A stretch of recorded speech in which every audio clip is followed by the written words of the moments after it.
connaissez tous la devise « Liberté, égalité, fraternité ». Eh bien, sur le site de l'Élysée de l'ère Macron, lien dans la description, on peut lire une version légèrement modifiée de cette devise.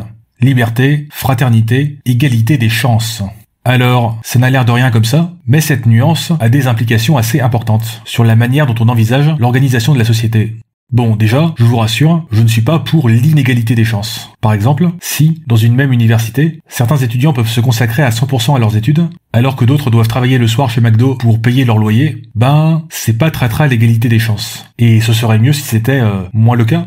Mais le souci, lorsqu'on réduit l'objectif d'égalité à l'égalité des chances, c'est qu'on laisse de côté toute une partie du problème. Pour illustrer, imaginons une société où la position sociale de chaque citoyen est déterminée par un concours à la fin du lycée. Les 10% d'élèves qui auront les meilleures notes à ce concours auront accès à des positions sociales extrêmement avantageuses, avec un train de vie luxueux. Et les 90% restants devront galérer toute leur vie dans des jobs précaires, stressants et mal payés. Et imaginons que le gouvernement fasse vraiment tout son possible pour que l'égalité des chances soit respectée au mieux, et que tous les lycéens puissent étudier dans des conditions très correctes et très similaires.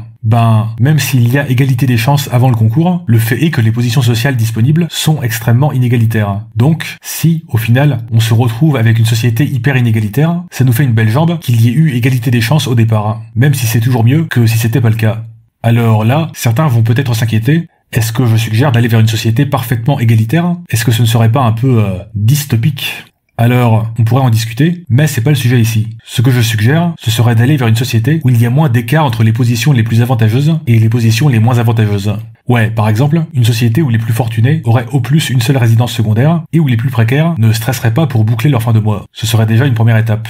En passant, d'après un récent rapport Oxfam, lien dans la description, c'est exactement l'inverse qui se produit en ce moment. Toutes les 33 heures environ, un nouveau milliardaire et 1 million de gens qui basculent dans la pauvreté. Ouais, donc une personne qui sera un tout petit peu plus heureuse, et encore, c'est pas vraiment clair, pour 1 million de personnes qui ont toutes les chances de devenir significativement moins heureuses. Échec de société. Bon, en tout cas, on pourrait au moins être d'accord pour dire que le niveau d'inégalité actuel de nos sociétés n'est pas très sain, et qu'on devrait s'engager sur le chemin de sa réduction.